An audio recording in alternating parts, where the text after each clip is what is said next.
이렇게 붙여보았습니다. 여러분들이 잘 아시는 대로 마태복음 24장은 소위 말하는 환란장 그렇게 얘기를 하죠. 큰 환란 때 일어날 일들을 예언한 말씀드립니다.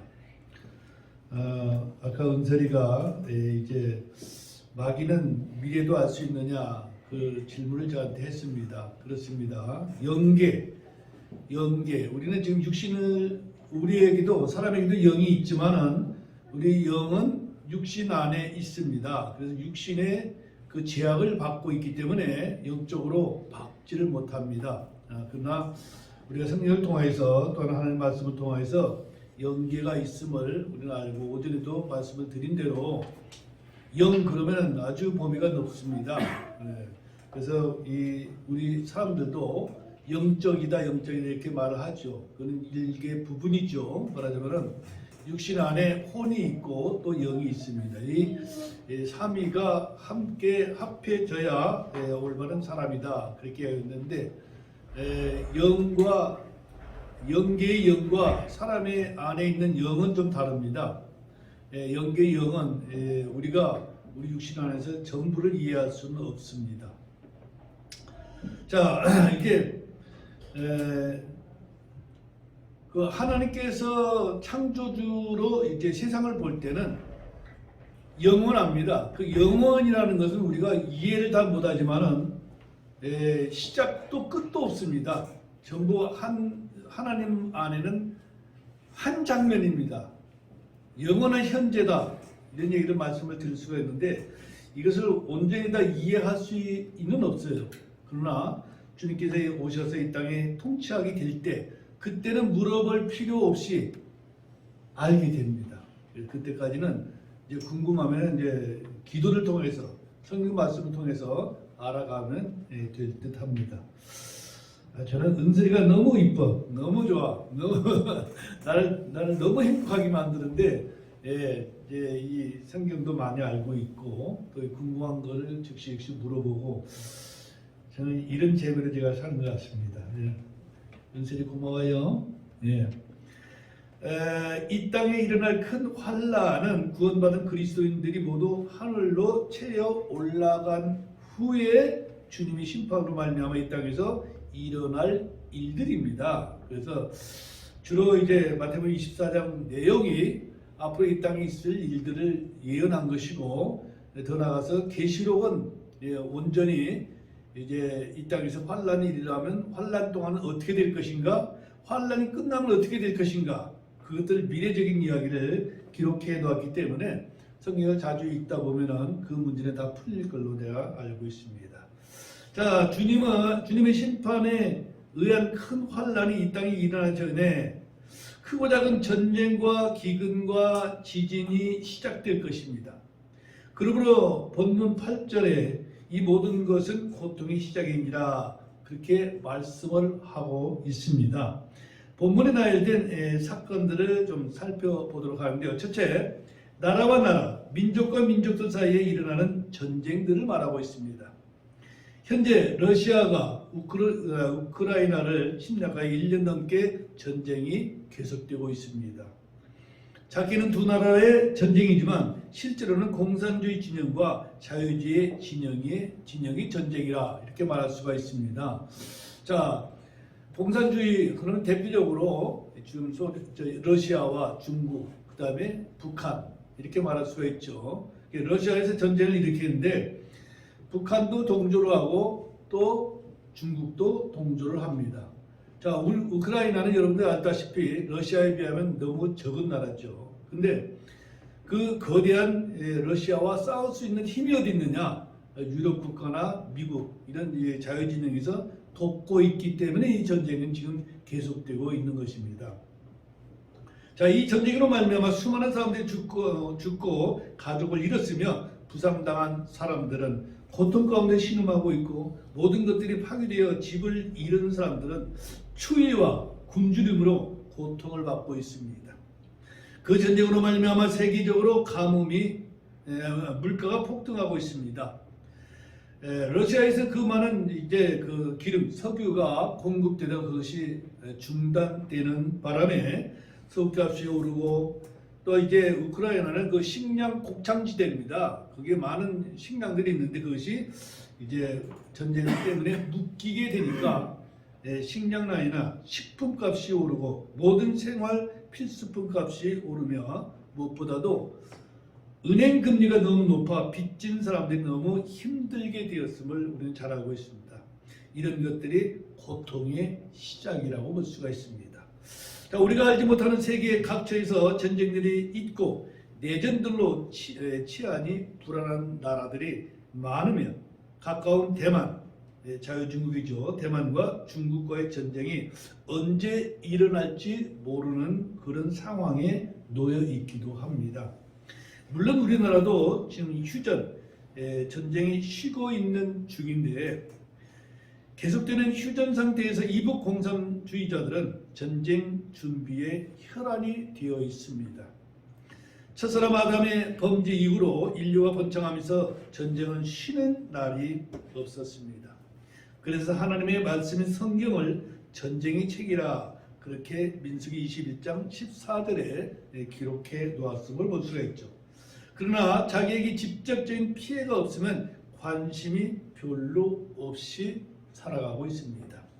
외국에서 볼 때 우리나라는 풍전등화가 같아요. 바람 앞에 이제 등불과 같이 언제 이 바람이 휙 불어서 등불을 끌지 모르는 이런 상태로 보고 있습니다. 그런데 우리나라 사람들은 맨날 듣는 소리요. 뭐 오늘 아침 로켓을 몇 발을 쐈다, 뭐 어떻게 됐다, 그런 데로 살아가지 않습니까? 그러니까 직접 나에게 피부로 닿지 않으면은 그렇게 신경들을 쓰지 않고 있다는 것이죠.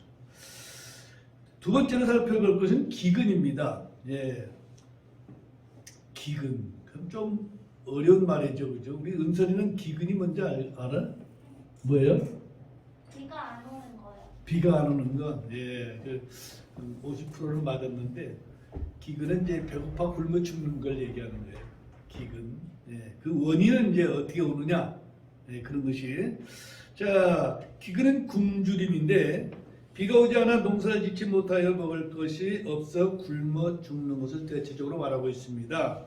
여러분들이 텔레비를 통해서 매일 보는 일들이지만 아프리카의 많은 나라들은 식량도 부족하지만은 먹을 물도 없어서 더러운 물을 먹고 죽어가는 아이들이 얼마나 많습니까? 멀리 아프리카뿐만 아니라 가까운 이북에도 수많은 사람들이 지금 현재도 굶어 죽고 있습니다. 우리가 이게 먹는 것이 너무 풍부하다 보니까 에이 설마 뭐 미국 이북이라고 해서 그렇게 굶어 죽는 사람이 있겠어? 그렇게 반문하는 사람들도 많이 있습니다. 근데 실제로 많은 지금 사람들이 굶어 죽고 있습니다. 저는 요즘 탈북민들의 유튜브를 자주 듣는데 그들의 이야기를 들어보면 사람들에게 자유가 얼마나 소중한가에 대해서 절실하게 느끼면서 내가 지금 누리고 있는 이 자유로 인하여 하나님께 감사를 드리고 있습니다. 그들이 자유를 얻기 위해 목숨을 걸고 북한을 탈출하고 있습니다. 1년에도 수천 명이 북한을 탈출하여 한국으로 오고 있습니다. 그러나 북한을 탈출하다가 붙잡혀서 고통당하는 사람들도 많지만 현장에서 총살당하는 사람들도 대단히 많다는 증언을 듣고 있습니다. 그들은 왜 북한을 탈출하려고 할까요? 첫째, 자유가 없습니다. 자유가 없다는 것은 자기가 하고 싶은 일들을 마음대로 할 수 없습니다. 학교나 직장이나 직업을 자기가 결정하지 못합니다. 가고 싶은 곳을 가지 못합니다. 살고 싶은 곳에 살 수가 없습니다. 둘째, 배가 고파 굶어 죽습니다. 먹고 싶은 것을 먹지 못합니다. 먹고 싶은 것은 고사하고 먹을 것이 없어 굶어 죽는 사람들이 많습니다. 탈북한 사람들이 대개가 거기서 굶어 죽거나 이북을 탈출하다가 붙잡혀 죽거나 갔다고 생각함으로 죽음을 각오하고 탈출을 하고 있습니다. 이처럼 기근은 정치적인 이유도 있고 가뭄 때문이거나 또한 질병과 전쟁 때문에 기근은 올 수도 있습니다. 세 번째 살펴볼 말씀은 이제 역병입니다. 우리 요한이한테는 역병 그러면 어려울까? 무슨 얘기인가 모를까? 모르겠어요? 예, 전염병을 말합니다. 코로나19와 같이 전염병이 3년간 계속되어 우리나라는 물론 전 세계에서 많은 사람들이 죽었습니다. 이제 어느 정도 코로나가 유행이 지났다고 여겨지므로 해외 여행도 하고 식당에서도 학교에서도 대중교통에서도 마스크를 벗어도 되지만 너무 오랫동안 쓰고 다녀서인지 아직도 마스크를 쓰는 사람들이 더 많습니다. 물론 황사와 미세먼지 때문에 벗지도 못하기도 합니다. 자, 이전에도 여러 가지 질병들이 있었지만 어느 지역적인, 어느 나라적인 일은 있었으나 이렇게 전 세계적으로 이처럼 유행했던 일은 많지 않았습니다. 그러나 큰 환란이 오면 이런 정도의 전염병은 아마 이야기거리도 안 될 수도 있습니다. 네 번째로 살펴볼 것은 지진입니다. 그 차한 교수가 이 가천대에서 청소년과를 담당하고 있습니다만은 지금 국제 침례교회에서 영어 설교를 하고 있습니다. 그분이 이제 저한테 보내온 유튜브를 통해서 그 지진에 대해서 설교를 약간 이제 좀 도입을 해 보았습니다만은 가천대 병원에서 길병원에서 세브란스 병원으로 좋은 자리로 교수로 가게 됐다고 이제 연락이 와서 축하한다고 그랬죠. 아무튼간에 지진은 가까운 일본에서는 크고 작은 지진이 너무 흔하게 자주 일어나고 있습니다. 그 사람들은 훈련이 아주 잘 돼 있어요. 그래서 지진 경보가 울린다 그러면 어떻게 도피하는 건 습관적으로 할 수 있을 정도로 그만큼 자주 있기도 하지만 거기에 대비해서 또 이제 훈련도 많이 받고 있습니다. 우리나라도 이제 학교에서 훈련을 하고 있는데 아직까지는 형식적인 것 같아요. 왜냐하면 지진 때문에 건물이 무너지거나 죽어본 일이 없고 피해본 일이 없기 때문에 아직은 그런갑다 하고 있는 것 같은데 어쨌든 우리나라도 이제는 더 이상 안전지대가 아닙니다. 아직은 큰 지진이 일어나지는 않았으나 크고 작은 지진은 지금 자주 나타나고 있는 상황입니다. 그래서 언제 강진이 일어날지 모릅니다. 요즘은 일본 사람들이 떨고 있는 것은 후지산의 화산 폭발 징후 때문에 일본 사람들이 대단히 불안해하고 있음을 여러분들도 아마 뉴스를 통해서 들었을 줄로 압니다. 과학자들은 곧 언제 일어날지 모르는 상태다 이렇게 말하고 있죠. 후지산 화산이 폭발하면 일본의 반은 피해를 입는다고 말하고 있고 우리나라까지 그 영향을 미칠 걸로 보고 있습니다.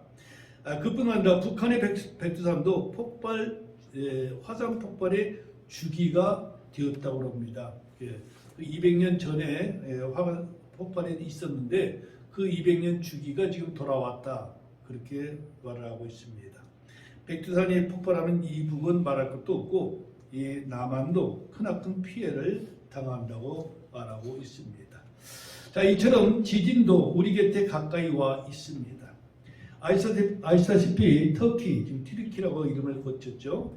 거기에 지난 2월 6일 새벽 4시 17분경 강도 7.8의 강력한 지진이 터키와 시리아의 국경 지역에서 이제 그 지역을 강타했습니다.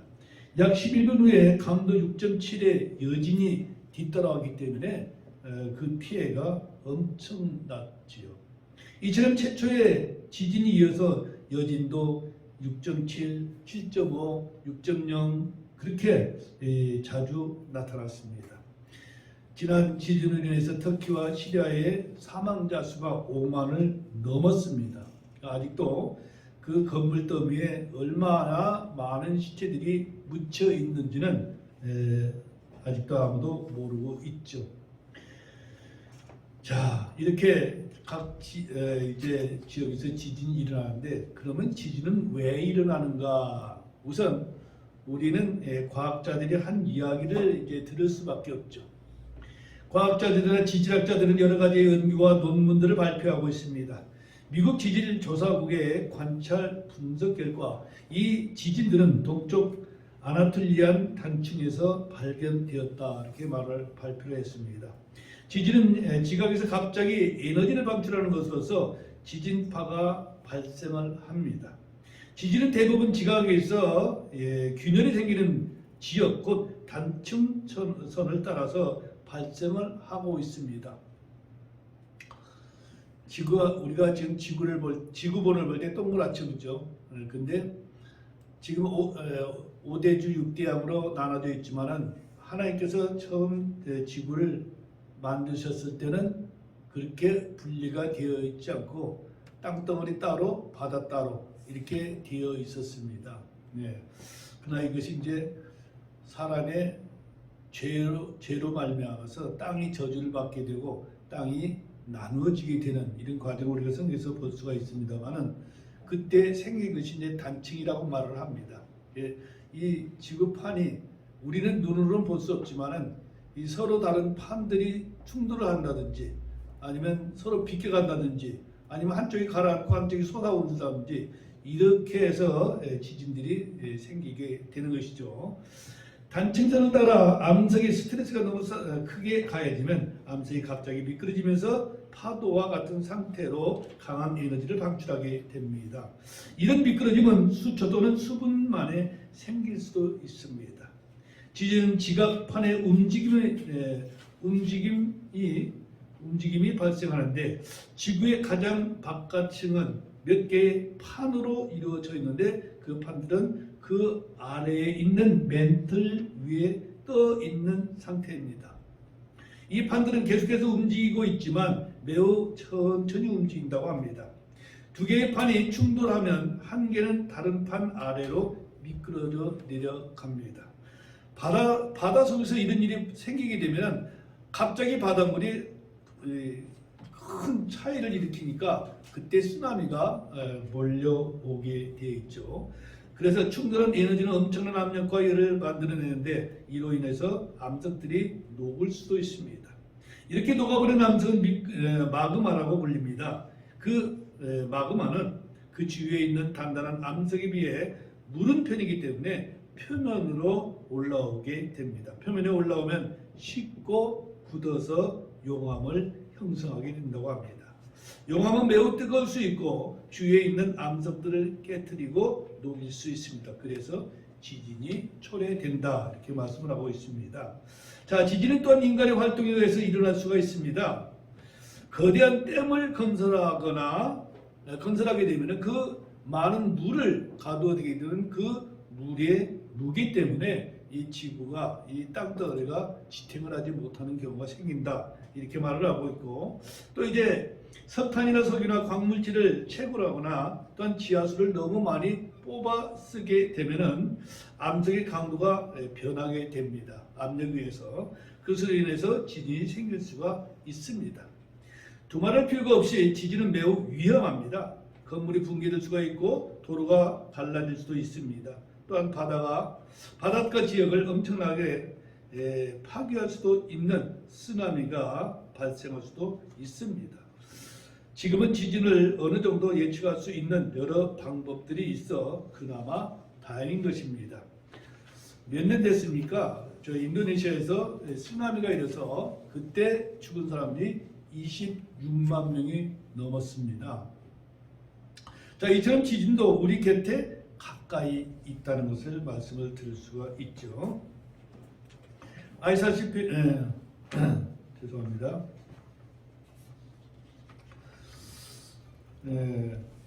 자, 하나님은 언제 지진을 허락하셨고 또 왜 그렇게 하셨을까? 이미 말씀드린 대로 지진은 지각판들의 이동으로 인해서 발생을 합니다.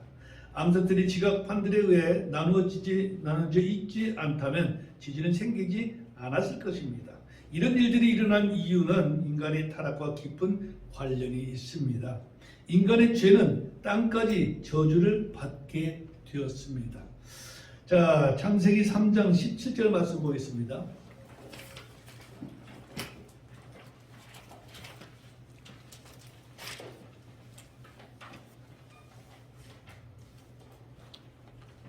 창세기 3장 17절입니다. 아담에게 이르시되 내가 내 아내의 음성 귀를 기울이고 내가 내게 명령하여 이르기를 너는 그것에서 나는 것을 먹지 말라 하고 말한 그 나무에서 나는 것을 먹었으므로 땅은 너로 인해 저주를 받았고 너는 평생토록 고통 속에서 땅의 소사를 먹으리라. 자, 이게 인간의 타락으로 말미암아 땅이 저주를 받았다고 말씀을 하고 있습니다. 첫사람 아담이 죄를 지음으로 그의 아들 가인이 동생을 죽이는 일로 시작하여 인간들은 점점 더 악하게 되었습니다. 이로써 주께서 땅 위에 사람을 만드신 것으로 인하여 근심하셨습니다. 그 뒤에 창세기 6장 5절로 갑니다. 창세기 6장 5절 하나님께서 사람의 사악함이 땅에서 크고 그가 마음으로 생각하여 상상하는 모든 것이 계속 악할 뿐임을 보시고 6절에 주께서 땅 위에 사람을 만드신 것으로 인해 슬퍼하시고 그것으로 인해 마음에 근심하시며 그랬습니다. 은혜로우신 하나님께서는 사람을 지으실 때 자유의지를 주셨는데 그들은 자유를 남용하여 하나님의 말씀을 따르지 아니하고 속이는 자 사탄의 음성을 듣고 그것을 따랐습니다. 이로 인해서 창세기 6장 11절 13절까지에서 보듯이 하나님께서는 노아의 시대에 인간의 부패와 폭력으로 인해 인간과 땅을 멸하시기로 작정을 하셨습니다. 예, 창세기 6장 11절에 땅도 하나님 앞에서 부패하여 땅이 폭력으로 가득 찼으므로 12절에 하나님께서 땅을 보시니 보라 그것이 부패하였더라. 이는 땅 위에서 모든 육체가 자기 길을 부패시켰기 때문이라. 하나님께서 노아에게 이르시되 모든 육체의 끝이 내 앞에 다가왔으니 이는 땅이 그들로 인해 폭력으로 가득 찼기 때문이라. 보라 내가 그들을 땅과 함께 멸하리라. 그래서 노아 홍수로 이 땅을 멸망시켰던 것이죠. 그것이 원인이 뭡니까? 사람이 타락하고 부패하였기 때문이죠. 이 땅은 갑자기 물리적으로 변하기 시작을 하게 되는 것입니다. 창세기 7장으로 가서 11절과 12절입니다. 노아의 삶에서 600번째 해 둘째 달 곧 그 달 17일 바로 그날에 큰 기쁨의 물이 깊은 모든 샘물이 터지고 하늘의 창들이 열리며 비가 밤낮으로 40일 동안 땅 위에 있었더라. 이처럼 노아 홍수로 인하여 사람들은 물론 땅도 함께 멸망을 당하게 됐습니다. 이후 시간이 흘러 창세기 10장 25절에서 보듯이 그 시대에 땅이 온전히 5대양 6대주로 나뉘어지게 되는데 다시 말해서 7가지의 메이저 플레이트와 8가지의 마이너 플레이트로 구성된 지각판들로 땅이 나눠지게 되는 것이 바로 노아 홍수 영향입니다. 그래서 5대양 6대주가 나오죠. 자, 창세기 10장 25절 보겠습니다.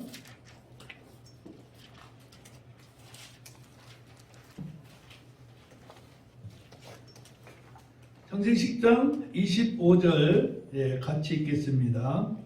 에벨에게 두 아들이 태어났는데 하나의 이름은 벨렉이었으니 이는 그의 날들이 땅이 나누었기 때문이라. 그의 형제의 이름은 욕단이었으며. 자, 창세기 10장 25절을 보니까 그의 날들이 땅이 나뉘어졌다 이렇게 기록을 하고 있는데 이것이 바로 노아 홍수의 영향을 받은 것이죠. 이처럼 인간의 타락은 그들이 사는 땅도 저주를 받고 땅의 표면들이 나누게 되었습니다. 벨레기 시대에 많은 지진이 발생했을 텐데요. 오늘 우리는 성경에 나오는 8가지 지진을 한번 살펴보도록 하겠습니다. 첫째 지진은 언제였는가? 출애굽기 19장 18절로 가는데요. 하나님께서 모세에게 십계명을 주시기 전에 산이 크게 흔들림을 볼 수가 있습니다. 전능하신 하나님께서 죄지은 인간들에게 위험과 두려움을 보여주셨습니다. 모세가 하나님의 부르심으로 시내산에 올랐을 때 일어난 일입니다. 자, 출애굽기 19장 18절. 자, 한번 같이 한번 읽어봅시다. 시내산이 온통 연기로 자욱하였으니 이는 주께서 불 가운데서 그 위로 내려오셨기 때문이더라. 그것의 연기가 용광로 연기같이 위로 올라갔고 온 산이 크게 진동하였더라. 용광로를 보신 분 있어요 혹시? 용광로? 텔레비전 봤어요? 우리 건설업에 많이 했는데 그쪽은 잘 모르나 보죠. 네, 용광로가 뭐죠? 쇠를 녹이는 가마니 이 용광로입니다. 자, 이게 요즘은 대전간도 여러분들이 구경하기 힘들죠, 그죠? 대전간에는 풀무로 불을 붙여서 그 온도를 계속 높이고 그 안에다 이제 쇠를 갖다 담아놓는 그릇이 있어요. 그럼 그 안에 쇠를 녹여서 그 물같이 된 그 쇠물로 내가 만들고 싶은 모양의 기구들을 만듭니다. 뭐 그릇들도 그렇게 만들고 그전에 흔하게 가마솥, 놋쇠 그런 것을 만드는 틀이 있어서 묽게 이제 끓인 쇠물을 갖다 보면은 그 틀이 나오는 모양이 있는데 아무튼 용광로 쇠를 녹이고 끓이는 가마 이게 용광로예요. 거기에 불순물들이 쇠에 섞여 있는 불순물들이 탈 때 나오는 그 연기 이것을 이제 성경에서는 용광로에서 나오는 연기와 같다 이렇게 표현을 하고 있죠. 자, 그래서 지금 이제 우리가 읽은 말씀에서 보니까 출애굽기 19장 18절에 보니까 시내의 산이 온통 연기로 자욱하였으니 이는 주께서 불 가운데서 그 위로 내려오셨기 때문이더라. 그것의 연기가 용광로 연기같이 위로 올라갔고 온 산이 크게 진동하였더라. 이제 여러분들이 이 말씀을 들으니까 어떤 모양인가 알겠죠, 그죠? 예, 아마 백두산 천지가 거기서 화산이 터지면은 이런 모양일 겁니다. 연기는 솟아오르고 그 잿더미가 솟아오를 것이고, 자, 의심할 것 없이 시내산에 화산이 터지고 용광로의 연기와 같은 연기가 위로 올라갔으며 산이 크게 진동을 했습니다. 화산 폭발과 함께 일어난 이 지진은 주님께서 말씀하시기 위한 중요한 진리에 의해서 모세와 이스라엘을 준비시키는 것이었음을 볼 수가 있습니다. 그래서 전능자 하나님께서 어떤 분인가를 물리적인 형상으로 보여주었다고 볼 수가 있습니다. 자, 두 번째는 광야에서 고라의 반역 사건입니다. 민수기 16장으로 갑니다. 고라와 그의 사람들이 하나님께 반역함으로 그의 진영의 땅바닥에 갈라져 그들을 삼키는 바람에 죽음을 당했고 모든 소유물들이 땅 밑으로 사라지는 광경을 성경에서 볼 수가 있죠. 자, 민수기 16장 31절로 33절입니다. 자, 거기 보니까 그가 이 모든 말들을 마침에 그들 밑에 땅바닥이 갈라지고 땅이 자기 입을 벌려 그들과 그들의 집과 고라에게 속한 모든 사람들과 그들의 모든 물건들을 삼키매 그들과 그들에게 속한 모든 것이 산채로 구덩이 속으로 내려가고 땅이 그들 위해서 닫히니 그들이 회중 가운데서 끊어져 멸망하니라. 얼마나 무섭습니까? 이런 일들이 우리 주위에서 있다고 한번 생각을 해보십시오. 땅이 입을 쫙 벌리고 모두 삼키고 그대로 또 쫙 붙어버린다. 이게 생매당입니다. 이런 지진을 통해서 지진을 일으키시는 분은 전능하신 하나님이시라는 사실을 우리가 알게 됩니다. 그때 죽은 사람들이 250명의 사람들이 하나님께 반역을 했기 때문에 산채로 땅에 묻혔음을 볼 수가 있습니다.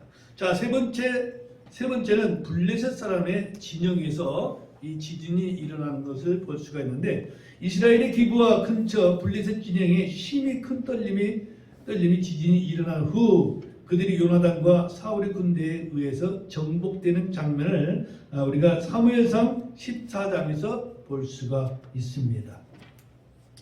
당시 전쟁은 이스라엘이 블레셋에 의해 멸망당할 처지에 놓여 있고 이스라엘은 블레셋을 두려워하여 동굴에 숨거나 도망가는 그런 형편이었습니다. 이때 하나님께서 블레셋 땅에 지진을 일으키심으로 그들을 멸망시키고 이스라엘이 이기게 되는 것을 보게 되죠. 자, 사무엘상 14장 15절로 16절을 보니까 군대와 들의 온 백성 가운데 떨림이 있었고 수비대와 노력하는 자들도 떨었으며 땅이 흔들렸으니 이처럼 그것은 참으로 심히 큰 떨림이었더라. 베냐민의 기브아에 있던 사울과 파수꾼이 바라보니 보라 많은 사람이 사라지고 그들이 서로를 내리치더라. 자, 좀 거리가 있습니다. 근데 그 저쪽에 적군들 블레셋 군대가 있었는데 갑자기 사람들이 사라지는 거예요. 이쪽에서 보니까 어떤 일이 벌어졌어요? 땅이 금이 가고 거기 매몰되는 것입니다. 많은 사람이 사라지고 그들이 서로를 내리치더라. 이제 아비규환이 일어나고 있는 것을 볼 수가 있죠. 이스라엘을 지키시는 하나님께서는 전쟁의 하나님이시며 그들을 앞서가셔서 지진으로 적들과 싸우시며 이스라엘을 이기게 하시는 장면을 우리가 이제 여러분들이 이 이야기를 볼 때 읽은 것이 생각이 날 것입니다. 그들을 찾아 대적한 이스라엘의 병사는 단지 처음에는 요나단과 그의 병기 드는 자뿐이었습니다. 요나단과 그의 병기 드는 자가 그들의 진영으로 들어갈 때 그때 하나님께서 거기에 심히 큰 떨림을 주셨으므로 그들을 정복할 수가 있었습니다. 자, 네 번째로 호렙산의 엘리야의 이제 전쟁을 볼 수가 있죠. 하나님께서는 전에 지진이 일어난 후에 모세에게 말씀하셨던 것처럼 호렙산에서 엘리야에게 말씀하시는 장면이 열왕기상 19장 11절에 가면 볼 수가 있습니다. 열왕기상 19장 11절입니다. 그분께서 이르시되 나아가 산에서 주 앞에 서라 하시니라. 보라 주께서 지나가시는데 주 앞에서 크고 강한 바람이 산들을 가르고 바위들을 산산조각으로 부수었으나 주께서 바람 가운데 계시지 아니하고 바람이 지나간 뒤에 지진이 있었으나 주께서 지진 가운데 계시지 아니하였으며 그랬습니다. 자, 얼마나 이제 지진으로 인한 이제 폭풍도 일어나는 것을 볼 수가 있는데 크고 강한 바람이 산들을 가르고 바위들을 산산조각으로 부수었다. 이건 대단히 규모가 큰 것이죠. 주께서 바람 가운데 계시지 아니하시고 바람이 지나간 뒤에 지진이 있었으나 주께서 지진 가운데 계시지 아니하였으며. 자, 하나님께서는 창조주십니다. 지진을 보내셨지만 하나님은 그 지진 가운데 계시지 않습니다. 동굴 속에 몸을 숨겼던 엘리야에게는 주님께서 강력한 지진을 사용하실 필요가 없으시고 단지 세미한 소리로 자신에게 계시하심을 엘리야는 그때 깨닫게 되는 것이죠. 자, 다섯 번째는 예루살렘의 우시아의 지진입니다. 유다 왕 가운데 가장 오래 통치한 우시아 왕은 나라가 부강하게 되매 자기가 크게 건축한 것과 자기 군대의 막강함을 자랑하게 되었습니다. 역대하 26장 3절에 보니까 이 우시아는 52년 동안을 통치했다. 이렇게 기록되어 있습니다. 세상을 창조하시고 주관하시는 분은 전능자 하나님이신데 마치 자기가 잘하여 글이 된 것처럼 생각하고 하나님 앞에 교만하게 되어 제사장이 할 일을 자기가 주의 성전에 들어가 분향하려 하였으므로 모든 것은 순식간에 잃게 되는데 역대하 26장에는 이 지진의 이야기는 기록되어 있지 않습니다. 주님께서는 우시아의 왕국과 건축물들을 커다란 지진으로 치셨으며 우시아에게는 치료가 불가능한 나병을 생기게 하셔서 그때 죽을 때 쫓겨나는 신세가 되어서 외롭게 죽는 모습만 그려져 있습니다. 자, 이것을 이제 계시한 곳이 바로 아모서입니다. 자, 아모서 1장 1절을 보겠습니다.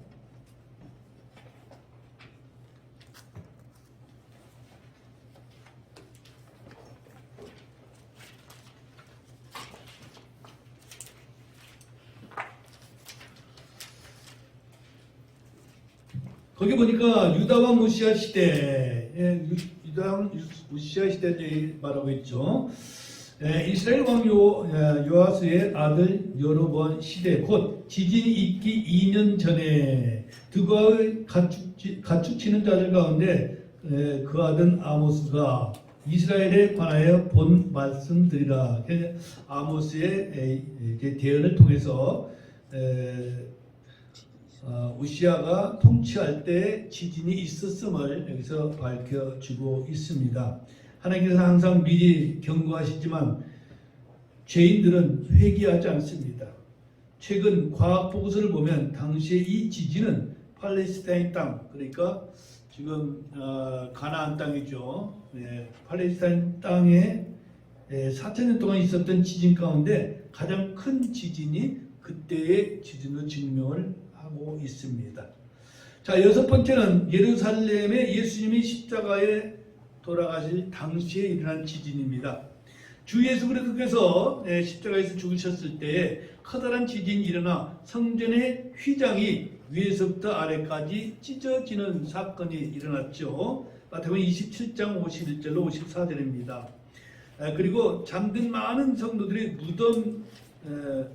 무덤으로부터 일어나게 되는데 무덤이 갈라지는 일이 벌어났죠. 자, 마태복음 27장 51절로 54절입니다. 자, 찾으셨으면 여러분들 잘 아시는 내용이니까 한번 같이 읽어봅시다.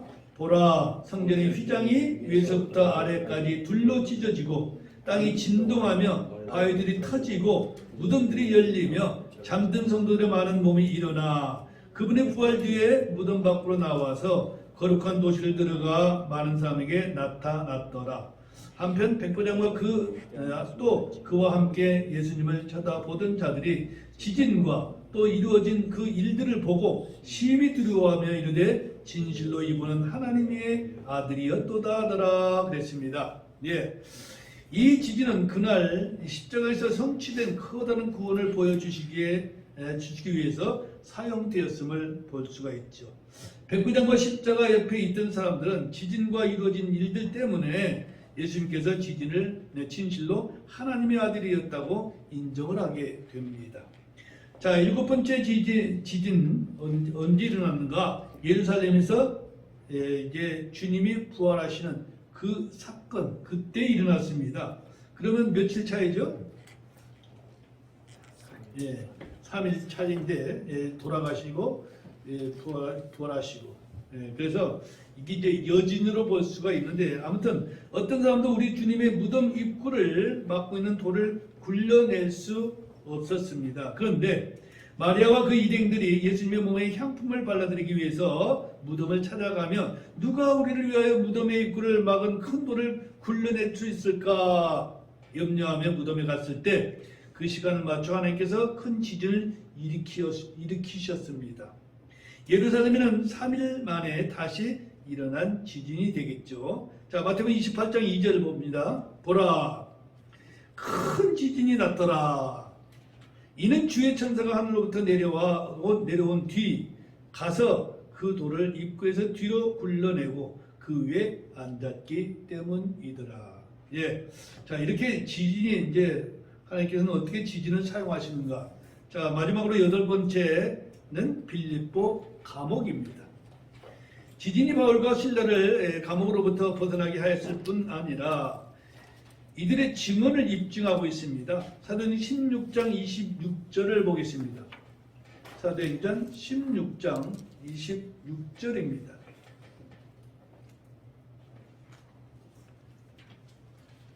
자, 이거 보니까 갑자기 큰 지진이 나서 성경에서 큰 지진이라고 하면은 우리가 지금 터키에 일어난 지진 이런 것들 한번 생각해 볼 필요가 있죠. 큰 지진이 일어나서 감옥의 기초가 흔들리고 즉시 모든 문들이 열리며 모든 사람의 결박이 풀리니라. 집이 무너지면 감옥이라고 가만히 있겠습니까? 다 무너지겠죠. 자, 이 사건을 목격한 간수는 바울이 전하는 복음을 듣고 주님의 손길을 인정하며 주 예수 그리스도를 믿었습니다. 요약하면 성경에 나오는 이 8가지 역사적인 지진들은 다양한 시대에 특별한 목적들에 사용되었음을 보여주고 있습니다. 다양한 기적들과 마찬가지로 성경의 지진들은 다른 사람이나 또는 대리인이 악한 자에 대한 심판을 했을 때 또한 그들이 하나님의 의인들을 어려운 상황으로부터 구할 수 없었을 때 하나님의 말씀에 귀를 기울일 수 있도록 지진을 하나님께서 사용하고 있음을 볼 수가 있습니다. 자, 그러면 왜 최근에 큰 지진들이 자주 발생하고 있는가? 예수 그리스도께서는 이 지진들에 대해서 자신이 땅으로 다시 오실 때의 징조라고 오늘 본문에서 말씀해 주고 있습니다. 또한 곳곳에 지진이 있을 것이라고 말씀하시는데 이 사실은 지진계에 기록된 지진의 분포도로도 증명이 되고 있습니다. 지진 이외에도 전쟁과 기근과 역병이 곳곳에 있게 되리라고 말씀하셨죠.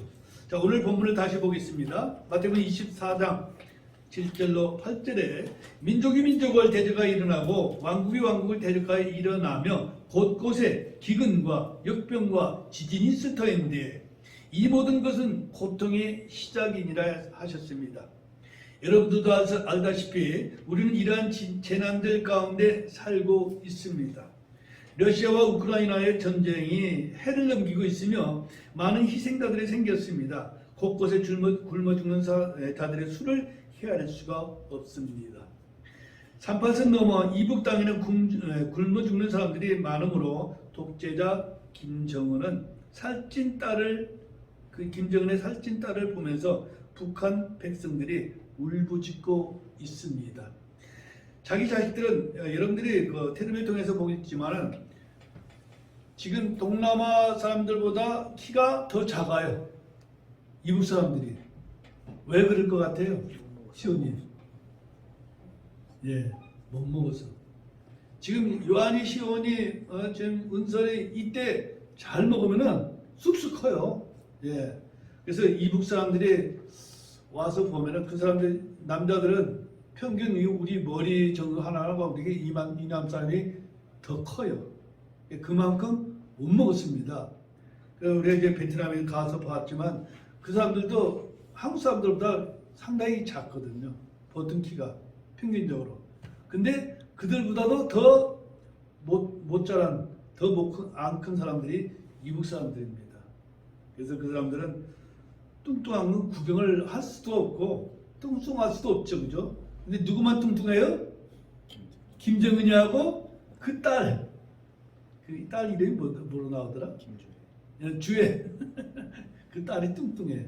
그러니까 국민들은 하루 먹을 것, 한 끼 먹을 쌀이 없는데 그 뚱뚱한 걸 보니까 믿음이 가겠어요? 아니면 뭐 어떻게 했어요? 속으로 이를 갈겠죠.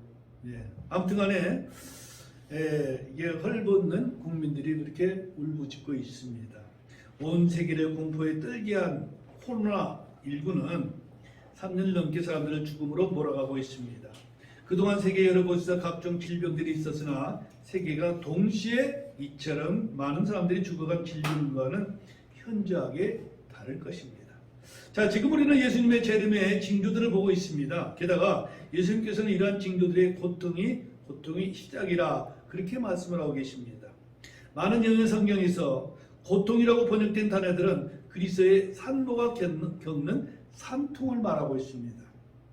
우리가 알고 있는 바대로 산모가 산고를 치르며 아기를 낳게 되는데 이 또한 죄를 지은 여인이 겪는 결과라고 성경은 기록하고 있습니다.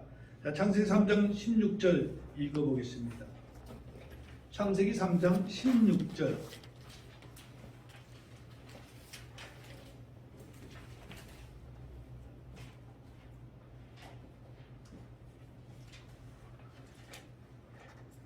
여자에게 이르시되 내가 네 고통과 수태를 크게 늘리리니 네가 고통 속에서 자식들을 낳을 것이며 또 너의 열망이 네 남편에게 있겠고 그가 너를 다스릴 것이라 하시며. 자, 성경에 보니까 죄를 누가 지었어요? 먼저 이브, 여자가 먼저 죄를 지었습니다. 그래서 여자에게 산통, 아기 낳을 때는 그냥 쑥쑥 나오는 게 아니라 고통, 죽는 고통을 통해서 낳게 되는 것은 바로 죄의 결과인 것입니다. 하나님께서 세상의 죄악들을 결코 용납하실 수 없으므로 그들에게 고통의 삶을 살게 하시며 그들을 심판하기 위해 그분의 아들의 재림이 가까웠다는 것을 우리에게 알게 하신다고 예수님께서는 지금 말씀하고 있습니다. 자, 우리 구원받은 그리스도인들과는 직접적인 관계는 없지만 이 세상에 마지막이 될 전무후무한 큰 지진이 7년 큰 환란 마지막 때에 있을 것을 사도 요한은 계시록 16장 18절 20절에 기록을 해 놓았습니다. 자, 그래서 섬들과 섬들이 사라지면서 인간이 세상에 존재한 이후로 가장 큰 지진에 대해서 말하고 있는데, 자, 계시록 16장으로 갑니다. 계시록 16장 18절로 20절까지 말씀을 보겠습니다.